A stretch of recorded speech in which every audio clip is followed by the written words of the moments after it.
Ang bidyong inyong mapapanood ngayon ay mula dito kay Philippines Trending News. Ang sabi dito ay meron daw malalang babala itong China sa mga Pilipino, no? Ano kaya ito, no? I-play na natin. Nangako si House Speaker Ferdinand Martin Romualdez na tututulan ng House of Representatives ang anumang pag-aresto na gagawin ng bansang China sa loob ng 200-mile exclusive economic zone ng Pilipinas. Sinabi ni Romualdez na hindi kukonsintihin ng Kamara ang anumang pag-aresto sa ating mga mamamayan na umangingisda sa loob ng sariling exclusive economic zone. Ayon pa sa pinuno ng Kamara, ang mga agresibong pahayag ng China ay tahasang pagtaas ng tensyon dyan sa parte ng West Philippine Sea. Anya, ang mga unilateral actions na ito ay lantarang lumalabag sa international law at maging ang itinatag na pamantayan sa ating mga ginagabayan ng naturang mga kasunduan na itinatakda naman ng International Convention on the Law of the Sea at iba pang international body na may kinalaman sa naturang usapin. Kabilang sa exclusive economic zone ng Pilipinas ay ang Scarborough Shoal, Panatag Shoal sa Zambales at Pangasinan kung saan ay sinasakop ito ng China noong taong 2012 at ang Ayungin Shoal sa Palawan kung saan naman ay nakahimpil ang BRP Sierra Madre. Inihayag ng China na binigyan na ng go signal ang kanilang Coast Guard na ikulong ng 60 araw o katumbas ng 2 buwan nang walang paglilitis yung mga banyagan dumadaan sa kanilang inaangking teritoryo ng walang pahintulot. Inako naman ng Beijing ang halos lahat ng lugar dyan sa West Philippine Sea na bahagi ng exclusive economic zone ng Pilipinas, bagay na hindi umano karapat-dapat at hindi angkop at hindi rin papayagan ng mga opisyal ng Kamara. Samantala, ito namang pahayag ng China, partikular na yung atas para sa China Coast Guard na hulihin yung mga dayuhang tatawid daw sa kanilang inaangkin na territorial water umano ay posibleng hudyat ng posibleng armed conflict. Ayon naman yan sa isang political analyst. Maaring magdulot ng armed conflict. Ito ang binahagi ni Attorney Michael Henry Cinco, political analyst na naging panayam sa kanya ng hinggil sa umano inaprubahang bagong regulasyon. Ayos, no? Kayo na nga itong nangangangkin ng teritoryo, kayo pa may ganang manghuli. So, narinig nyo ba yung mga dol, no? Huhulihin daw itong mga kung sino mang mga papasok dito sa inaangkin nilang teritoryo, no? Itong parte ng exclusive economic zone, no? Ng China kung saan ay binigyan ito ng kapangyarihan ng Coast Guard na hulihin ang mga dayuhang tatawid sa kanilang border at ikulong ng hanggang 60 araw nang walang paglilitis na inaasahang magiging epektibo sa Hunyo 15 ngayong taon. Matatandaan na inilabas ng China ang bagong regulasyon kasabay ng isinagawang civilian mission ng ating ito coalition sa Scarborough Shoal. Ayon kay Cinco, kung mangyari ay ang panukala sa ating teritoryo ay malinaw na magiging paglabag ito sa international law conventions kung saan ay maaaring sumangguni ang bansang Pilipinas sa United Nations, International Criminal Court at International Tribunal for the Law of the Sea. Ibinigyan din yung 5 na pwedeng maghain ang pamahalaan ng criminal investigation sa kanila sa napaulat na wiretapping issue dahil malinaw na isa itong krimen, bagay na taliwas sa nirekomendang legislative investigation. Kaugnay nito, nanindigan naman si Atty. Cinco na kinakailangan na maghanda ng pamahalaan, partikular ng Philippine Coast Guard at Philippine Navy dahil sa banta ng armed conflicts kung hindi maunawaan ng China ang patuloy na aksyon ng bansa na payapa at diplomatikong pamamaraan. Yung ating mga kababayan na mga isda, patuloy pa rin ang kanilang karapatan na mangisda doon sa teritoryo natin sa West Philippine Sea at walang sino mang bansa, China, US o kung sino man ang pwedeng magpigil sa kanila, no, sa paggawa o sa pagpatuloy ng kanilang hanap buhay ang isda. Huwag silang matakot, no, kasi teritoryo natin yun at walang karapatan sino mang bansa ang pagpigilan sila na mangisda. So ang China ngayon mga sangkay meron pong bagong babala laban po sa ating mga Pilipino. Ano kaya ito? Pag-usapan po natin. Chinese Coast Guard nag-warning. Ito na ata yung sinasabi, no, dito sa caption ni Philippine Trending News. Ito ata yung malalang babala nitong China, no.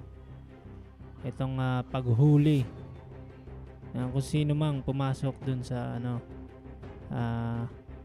sa teritoryo natin, no.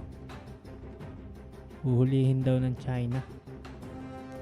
Ito, play na natin. Ito sa part naman ni Sangkay Janjan, no. Daw po sa Pilipinas. tingnan po natin. Ito international ang nagbalita po nito. Ito yung warning ng China. Tempers are running high on the South China Sea. Beijing has warned Manila it will take necessary action if Philippines continues with provocations in the disputed waters. Baliktad no? Sila patuloy ang pinoprovoke. Sila nga po yung nangihimasok. Pambihira talaga tong China. A Filipino boat convoy planning to sail near Chinese-held Scarborough Shoal was reportedly chased away by a Chinese vessel on Thursday. We once again urge the Philippines to face up to the facts, honor its promise, immediately stop infringements and provocations. Ano itong promise? Ulitin nga natin mga sanggay. Tingnan po natin.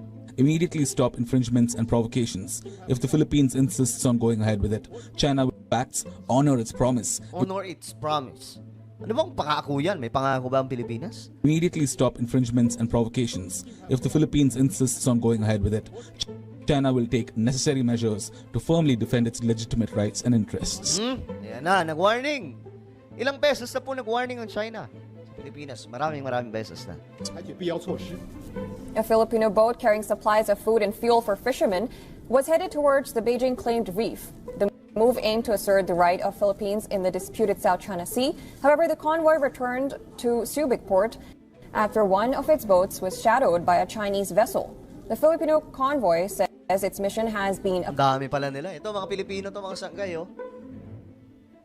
Kaya pala nasar po itong China. accomplished despite China's massive blockade. It said its advance team distributed fuel and other assistance to Filipino fishermen on Wednesday. The Filipino convoy comprised of 4 wooden Okay. Namahagi po ng tulong sa mga mangingisda itong grupong to.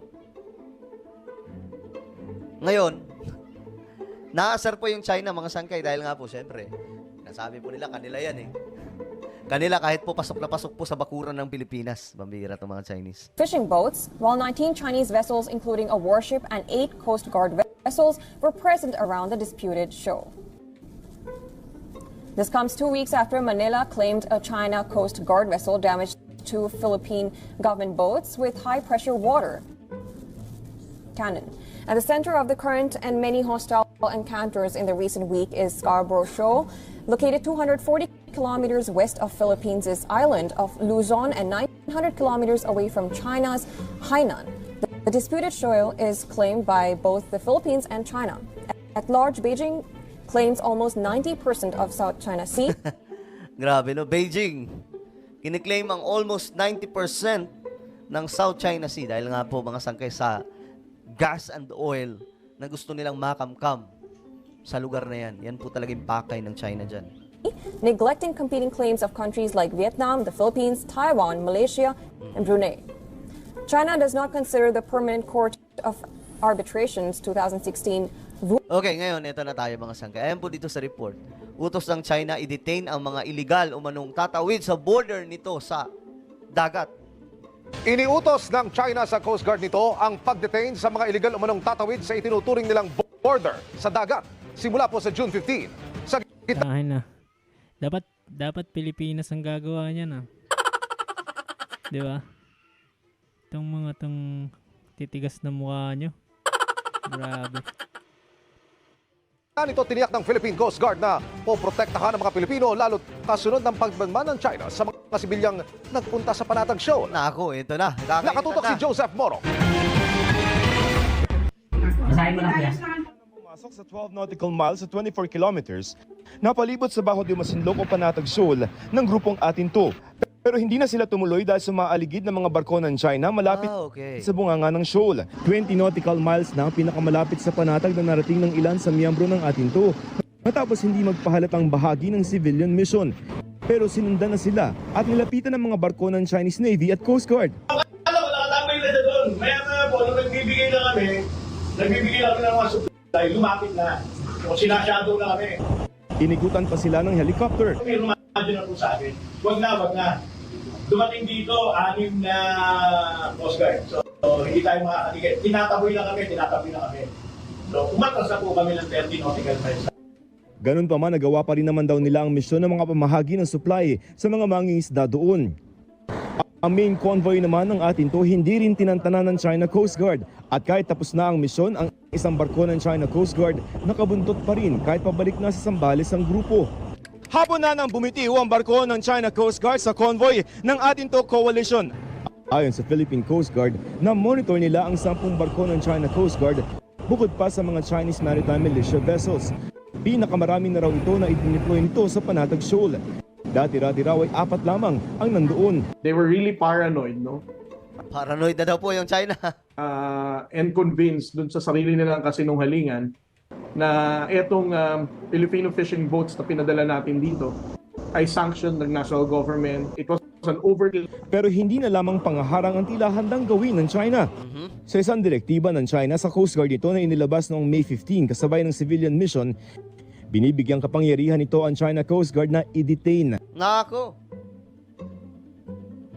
Ibig sabihin, ipadlock mga sangkay, ilagay po sa rehas. Yung mga Pinoy, natatawid daw sa sinasabi ng border. Ang hindi Chino na iligal umunong tatawid sa kinikilala nilang border sa dagat. Hindi dinetalya, tinutukoy nilang border pero ang claim ng China, teritoryo umano nito ang halos buong South China Sea. Nako. Sa ulat ng South China Morning Post, hanggang 60 araw pwedeng i-detain ng walang paglilitis ang sinumang papasok sa katubigan nila. June 15, ipatutupad ng China ang atas na ito. Isa na naman uling pananakot, illegal na action na naman ng China. The mere fact that they claim full sovereignty over our own exclusive economic zone. Definitely, it's not just the Philippines that will be affected on this kind of domestic law na ginawa nila. Mas malaki ang magiging backlash dito. Ipinangako rin ng Philippine Coast Guard na poprotektahan nito ang mga Pilipinong mangingisda sa West Philippine Sea. Okay, so, ewan ko lang ha. Ewan ko lang kung ano mangyayari nun kapag meron po silang ipinadlock ng mga Pilipino. 6 na araw po mga sangkay. Wala daw pong paglilitis na gagawin. Rekta-rekta na lang po. Ganun po kalupit itong China. Ang lupit nyo. Well, ano ba ang inyong opinion tungkol po dito mga sangkay? Kayo ba ay pabor? Yon mga tol, kayo, ano sa tingin nyo itong galaw nitong mga Chekwa, ano? Okay ba sa inyo itong sinasabi nila, no, na paghuli daw dito sa sino mang mga Pilipino na papasok dito sa sinasabi nilang bakuran daw nila, no? Halos sa sinasakop na nila itong buong buong South China Sea, kahit pasok dito sa natin, no, sa EEZ. Ayun mga tol, kung meron kayong mga komento at opinion, ayan, i-comment nyo lang sa baba. Maraming salamat dito kaya Philippine Trending News at dito kay Sangkay dyan. At sa inyong lahat, peace.